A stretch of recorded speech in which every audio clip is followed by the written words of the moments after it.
Doctor BR Ambedkar Konaseema జిల్లాలో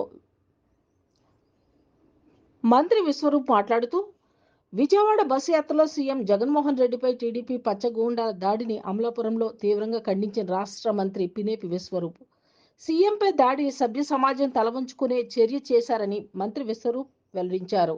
సంక్షేమ పథకాలను ప్రజలకు తెలియపరిచే కార్యక్రమంలో సిద్ధం సభ వెళ్తుంటే టీడీపీ గూండాలు దాడి చేయడం అత్యంత హేయమైన చర్యని మంత్రి విశ్వరూప్ వెల్లడించారు. సీఎం జగన్మోహన్ రెడ్డిని రాజకీయం ఎదుర్కోలేకే టీడీపీ నాయకులు గూండాలు రాళ్ల దాడి చేశారు. రాళ్ల దాడులు సీఎం జగన్మోహన్ రెడ్డి మనోధైర్యాన్ని దెబ్బతీయలేవు అంటూ వ్యాఖ్యానించారు మంత్రి విశ్వరూప్. అక్కడ మా ప్రతినిధి కేజీరావు అడిగి తెలుసుకోవడం జరిగింది. నిన్న జరిగిన ఇష్యూ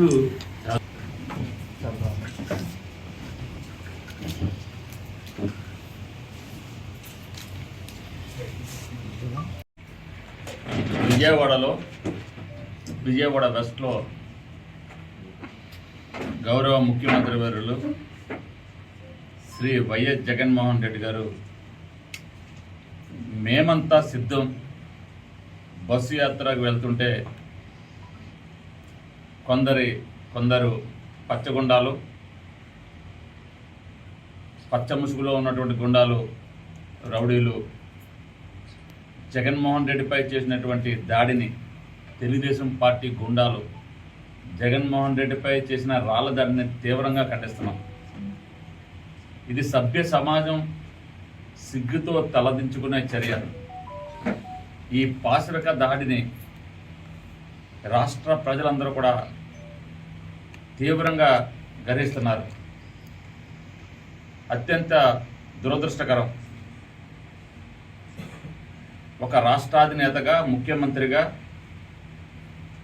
ఎన్నికలలో ప్రజలకు తను చెప్పదలుచుకున్నది, తను చేసిన సంక్షేమం కానీ రాబోయే రోజుల్లో మళ్ళీ అధికారంలోకి వస్తే ఏం చేయాలనుకున్నాడో చెప్పేటందుకు మేమంతా సిద్ధం బస్సు యాత్ర ద్వారా మరి ప్రజల్లోకి వస్తుంటే తట్టుకోలేని తెలుగుదేశం పార్టీ గూండాలు. ఎందుకంటే వారు ఎన్ని కూటములు కట్టినా ఎన్ని పార్టీలు ఏకమైనా వాళ్ళ సభలేమో వెలవలపోతున్నాయి. జగన్మోహన్ రెడ్డి గారు మేమంతా సిద్ధం సభకి ప్రజలు వెల్లువలా తరలి వస్తున్నారు. జగన్మోహన్ రెడ్డి గారు మేమంతా సిద్ధం సభలు గిన్నిస్ బుక్లకు ఎక్కుతుంటే మరి Telugu Desam party, Bharatiya Janata party, Janasena party ముగ్గురు నాయకులు ఏకమైనా కూడా వారి సభకు జనం లేక వెలవెలపోతుంటే ఏం చేయాలో అర్థం కాక నిరాశ నిస్పృహతో తెలుగుదేశం పార్టీ చేసినటువంటి ఈ అరాచకాన్ని తీవ్రంగా ఖండిస్తున్నాం.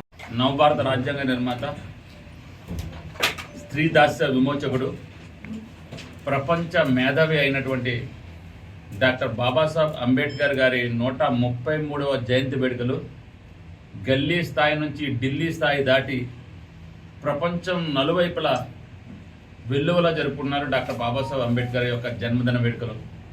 బహుశా భారతదేశ చరిత్రలోనే కాదు ప్రపంచ చరిత్రలో ఒక నాయకుని జన్మదిన వేడుకలు ప్రపంచవ్యాప్తంగా జరుపుకోవడం కేవలం ఒక్క అంబేద్కర్కి మాత్రమే జరుగుతుందని తెలియజేసుకున్నాను. ఇది డాక్టర్ బాబాసాహెబ్ అంబేద్కర్ యొక్క చరిత్రను తెలియజేసుకున్నాను. ఇది గిన్నిస్ బుక్ ఆఫ్ వరల్డ్ రికార్డులు ఎక్కించవలసిన చరిత్ర. ఏ నాయకుడని తీసుకున్న ప్రపంచంలో ఏ నాయకుడు జన్మదిన వేడుకలు కూడా ప్రపంచవ్యాప్తంగా జరుపుకోరు. కేవలం డాక్టర్ బాబాసాహెబ్ అంబేద్కర్ యొక్క జన్మదిన వేడుకలు మాత్రమే తెలియజేసుకున్నాను. ఆ నాయకుడి యొక్క జన్మదిన వేడుకలు ఈవేళ రాష్ట్ర వ్యాప్తంగా జరుపుకుంటున్నాం. అమలాపురం నలువైపులా కూడా ఈ వేడుకల్లో పాల్గొనడం జరిగింది.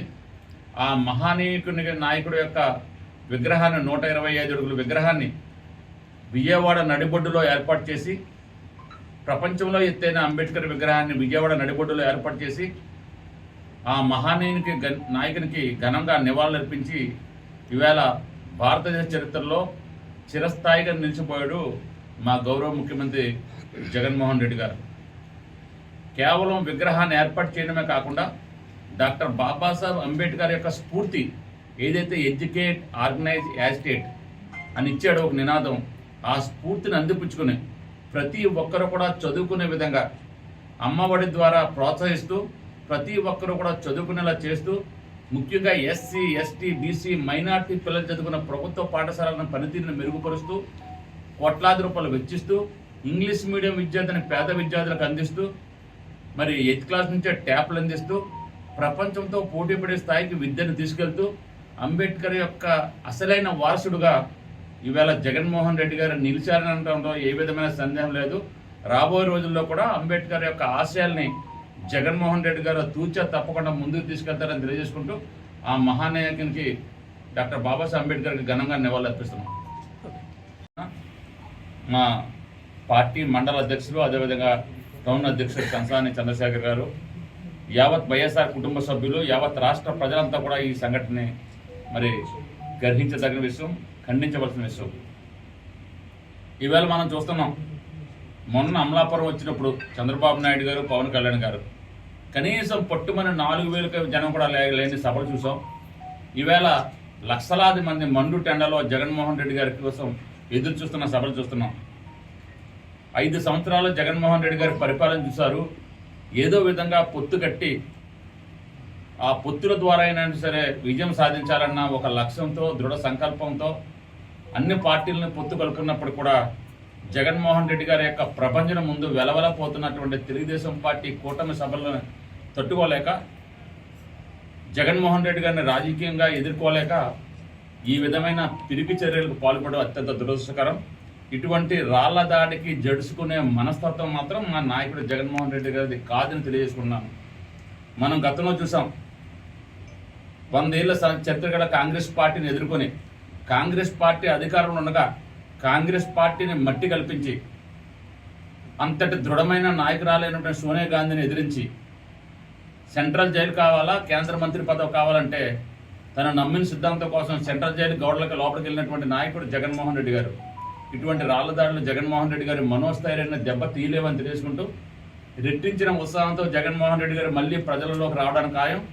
ఈ నెల 18వ తారీఖున రావులపాలెంలో జగన్మోహన్ రెడ్డి గారి మనమంతా సిద్ధం సభ జరగబోతుంది. అమలాపురం వైఎస్ఆర్ కాంగ్రెస్ పార్టీ శ్రేణులంతా కూడా జగన్మోహన్ రెడ్డి గారి సిద్ధం సభకి వెల్లువలో తరలి వెళ్తారని తెలియజేసుకుంటూ నిన్న జరిగినటువంటి సంఘటనని తీవ్రంగా ఖండిస్తున్నాం.